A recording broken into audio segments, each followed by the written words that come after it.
their honor. That'll be a tomorrow match. Or Saigon Buffalo wins, 3-way tie for 2-3-4. We play that all out. What would you rather have? I don't know. Yeah, I mean, because like sometimes the answer's like, ooh, always more games. It's more entertainment. But there's also a level of like wanting to see RNG continue to dominate teams that they should be dominating. yeah, it's like I want to see good teams do well. For my pick'ems, I have a bunch of RNG members and everything. So it's like, oh, they're all going to play planes. They're going to play. So actually, in terms of like, I want Gala to like get 18 kills and like have 0 deaths, but then they lose the game. Then they get more games. They'll get third, so then they can like play more best of 5s. Gala can get more kills. Oh, and then sure. That's how my pick'ems go. So you know, I want them to drop a little bit. You know, that's how I'm gonna answer that one, just for the crystal ball points. Yeah, for what it's worth, I believe exactly the same thing for EG. They didn't get a whole season with Cowrie, so they're just maximizing the amount of stage games they can get to eventually win Worlds. That's good. Yeah, much like RNG, same strategy. Exactly. Yeah, so I mean, really, the favorite here is SGB. I think it, really should be. They're going to go for the 3-2 3-way tie. Either way, every single team who is in contention at this point is playing either tomorrow or the next day, sometimes both, because top 4 gets to at least play for that sort of play-in best of 5 situation. Of course, we are into the draft. Callista, blue side band worth noting, not a big Gala champion. First pick, Silas, very big deal, and BJ in a battle to get second seed out of the group to force a tiebreaker for that, locks in Lee Sin. Ooh, so already going for something early game. I think we're expecting a very up-tempo game. For what it's worth, I think RNG is huge favorites in this game. Oh, yeah. The analyst does as well. And they have been on an absolute tear ever since losing their debut game at Worlds, where they lost to DRX. But also the way teams have been trying to play against RNG, to me, has been like very helter-skelter.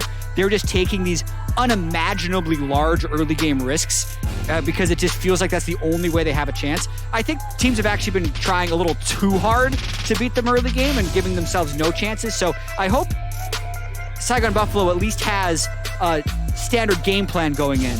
But I gotta say, that's a pretty ego draft so far from RNG. That is Fior without even seeing Aatrox, how it's even banned in the first place. So yeah, ego draft for sure. I will say this is Wei's comfort. This now makes it tied for his most played champion since MSI, so summer throughout Worlds. I would play it. Froggy hovering the Zach he played earlier on in play-ins. Does know he's against Silas. I don't know how good stealing a Zach over Silas is. Do it.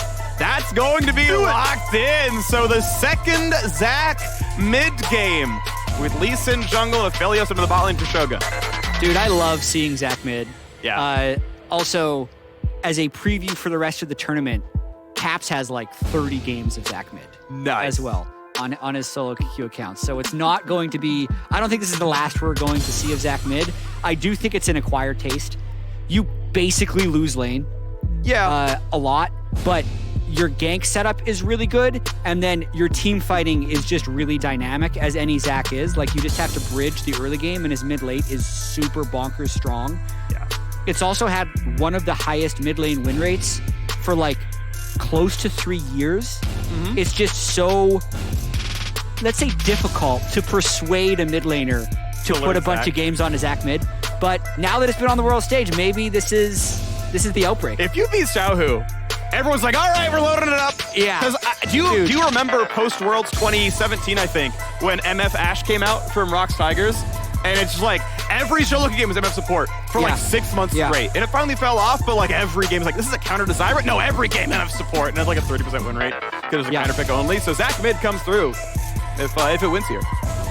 All right, let's catch up a little bit on the draft. Yeah. Lots of bot lane bans coming out from Saigon Buffalo. Xayah Kai'Sa really trying to attack Gala's champion pool, but they've also left up Tristana. Tristana's not good into Aphelios, but is likely the third best champion for Gala, so he could just do it anyway. Yep. Hovering around a bunch of different AD carries, but I think it does make sense for Trist here. Ashe's better matchup. Yeah, a little bit more afraid against Leona. No natural escapes to burn cleanse it away, and between those cooldowns it gets tough because, I mean, Zach can follow up, Aphelios can counter up, Tristana is the lock. I also like Trist for comp reasons. Good into Zach.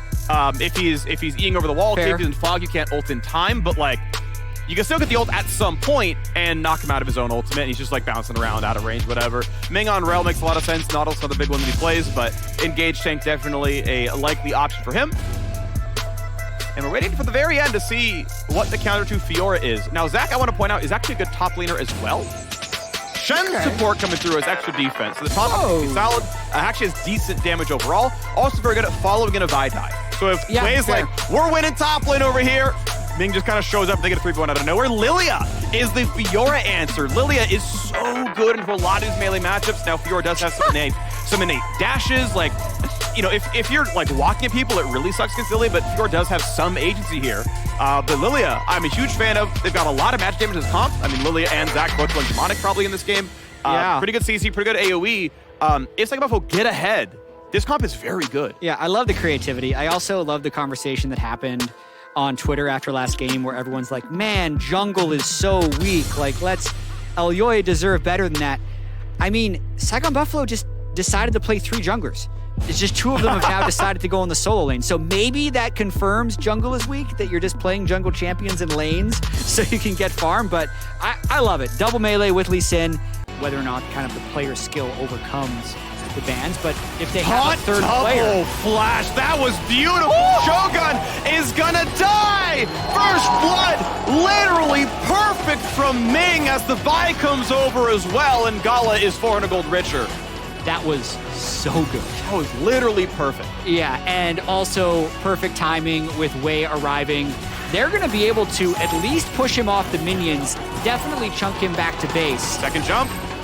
Doesn't want to go for it, doesn't want to be stunned potentially near the turret, but does reset rocket jump if you land the 4th shot on the auto, and there is no XP being gained. This bot lane is already absurdly over. Tristana is an early game snowball champion. Fight for help. It's not even close. Wait. Doubles handed over. Xiaohu's winning mid lane. They're winning the jungle. They're winning bot lane. Who? And he goes towards Frozen Heart Rush.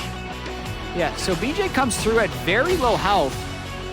His mind is telling him no. It's like, Zach, come on, bud. So Zach at no point actually like really leaves the wave. It wouldn't have changed much. BJ does go too aggressively, but like, if Froggy dropped 2 CS, he could at least save because he was afraid of what the engage could be. Was right to do so because the 3v2 goes in though, but everyone's here. Taunt might mean nothing. They're gonna get him back. Taki sadly grabs double buffs, but Wei goes back in. Thankfully for him, there's no cooldowns back up, but there's no way you win these fights anymore. Gala coming around. This one with Xerxes, not a bad set of damage. Will collect the wave. Here's the engage. Red buff means a bit of a slow rocket jump back to safety while still being in range for the rest. They're going to brawl. A flash out for Taki doesn't matter. Damage for Froggy doesn't matter either. His ulti means nothing. And RNG get one back. Here's that mid lane gank though. We're going to find the... they're going to get sleep as well. So here comes Shuttle. They buy some more time. Is going to be good enough as a question. Kicking him back. They get the kill. And it's a delivery. Ming gets a very good taunt. Holds his flash as well. He's always going to be safe. Wei coming around, so nicely done to get the Shen ulti out. I thought we were going to see a top dive with Ming riding in on Wei, killing the Lilia, and then and get the kill. Keeps him in this game. Oh, little danger. Does have his own passive, but if there's enough follow through, he's like, if I get Bloblets there, TP not even available at the point in time. Gala will take an ulti. Gonna be fine. Still has cleanse. For the slow. Yep. Still detonate if he wants to, but just gonna save the mana. Okay, Froggy. Damage. Froggy coming in. Does not have his own ult. Via flashback. The Viol. Huge damage. Is it enough to kill BJ? Needs to get out. 300 HP left on him. Will stay alive. They need to block the abscond abduct. He might burn. Oh, he barely survives it. Plate still crash 3 in the mid. Able to, get a huge health differential on those fights. Information known. They know where BJ is. Huge damage available. Ult's coming across. They're going to try to burst him. Shields up. Buys a bit of time, but the stun's not going to matter. They will knock down the Lee Sin, and an escape is coming through. But the rest of the team still coming across. Ult, pretty good damage there. Will they get the pop? Yes, Shogun gets the kill on the way. And this one coming in for more with the Hexcade. Taki gets a bit low. Stays alive, and it's a double kill for Shogun. Over the wall. He's drowsy. This will be a guaranteed triple kill, and it's going really good now. Only 1,400 gold separates. The crucial part is 1,000 of that all went onto the 80 carry. 16 kills against Easterus, 3 so far against RNG. Arguably the RNG kills are maybe more valuable if we're doing conversions. But at the moment, that's exactly what they needed. They do give over the mid turret to Tristana during this whole fight, but the discussion we had earlier about why do you fight this could be asked right here for RNG. Ultimately, they fight this because they think they can win. But at the time, no one on their team was near, and it was a 2v3. They think they're just going to win it, though. But then when Xiaohu comes over, they still think they're going to be able to win it. Can't see the map in this replay, but you can notice Tristan is not there whatsoever. And red, white, don't fight is the saying when you're up against an Aphelios. Not heated here by RNG. He stacks up so many white chakrams, and kills them all. And they just swapped dual lane top functionally, right? Like, Felix was just laning top into that point to play around that side of the map. All right, ulti comes in, Gale's Force towards the tower, stun's going to land, flash the safety, kick back, and just deletes one. Taki has to burn a stopwatch because he was in danger. Q lands on the Gala, without kick, you can't get much more. Now, Kill was... Try and kill him, they just get Baron. They have to check this. Look out! Gets ulted, gets locked up, doesn't have a single way to live. And immediately there's no jungler. Immediately there's going to be no mid laner. Chunklow not quite dead. 5-man sleep. 5-man! Good enough. Riposte in. Huge time block, but they're diving. They've already got Vi. How about the rest, though? Can they kill Fiora? Yes, they can. The front line holds up. A stopwatch buys time. Xiaohu flashed the safety barely. And all they're going to get is Froggy's passive. Even that. A beautiful bait by RNG, but turned around stronger by Saigon Buffalo. Saigon Buffalo know how to fight. Yeah. It doesn't matter if the setup's not pretty, but the 5-man sleep was a 4-man sleep because Breathe threw the riposte on it, but he marked all 5. It completely turns the fight around.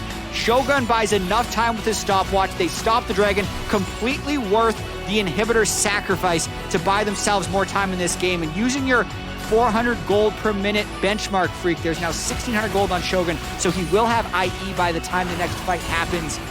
Watching this one more time, Vile goes down to kill the jungler, but Shogun gets so many chakrams from that ultimate. Looks like he's got about 12 right at the very start of this fight. And then Hasmed flash QR with the clutch flash QR.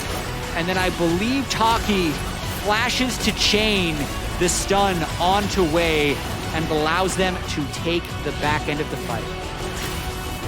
At that point, the damage is there. Xiaohu does what he can. W than Zhonya's, but even though Gala is getting as much damage as he can from over the wall and actually nearly get... Well, we'll see. Timer's going down as fast as they can. Gala definitely very lethal. 6,000 health on Baron. 5,000, 4,000, 3,000, 2,000. Baron claimed. RNG cross maps. Okay. Sure if it was a Baron rush or not, but it's just, again, about kind of buying time. They themselves now have 2 Hextech stacks, so extra haste, extra attack speed to improve their teamfight power, and just need to withstand this split push moment while Baron is alive for RNG. We'll see if Shogun gets himself towards Bloodthirster or a Guardian Angel. I think both can make some sense in this context, but in a lot of cases, I feel like as AD carry, if your GA is popped, they just kill you on respawn. But if your team is threatening enough, sometimes you just need those 4 seconds, and it's actually going to work for you. We'll have to see which one he decides he wants. You can always rebuy his stopwatch. Yeah. It'll be broken, but it'll start into a GA. 6,000 gold difference though, right? Baron has grown that gold lead. And a death cap completed by Xiaohu Silas. We know from last game when Zeka got his death cap on Silas. That's a pretty big power spike. Also looking at the game clock approaching 32 minutes. If this game gets to 32 minutes and 38 seconds, even if RNG loses, they would still be top seed in the tiebreaker. So they have held on for long enough to at least improve their standings, but they're likely looking to just win this game and get second seed. Flash in onto BNJ, and again, he is deleted in the exact same spot he died last time. Mid's gonna fall. Vino ulti means nothing too threatening anymore, but Leona ulti now stolen away by Silas. Top already pushed in here by the Vi. Oh, this is big. They might get all 3 inhibitors here, or just the game. Already diving in for this one with the team split up a little bit. They get a stopwatch out of Xiaohu, but that is it. Froggy, of course, no passive. Gonna be quite low, has to get to the fountain, and he gets just destroyed. Phillies is gone, Taki is gone. This fight is over, this game is over. RNG will claim the second seed, they will shut Saigon Buffalo down. And it means we know how Group B ends. RNG is the final boss of Group B. They are the second seed. Mad Lions will face Saigon Buffalo tomorrow for the tournament live. Definitely took a little bit of finishing as RNG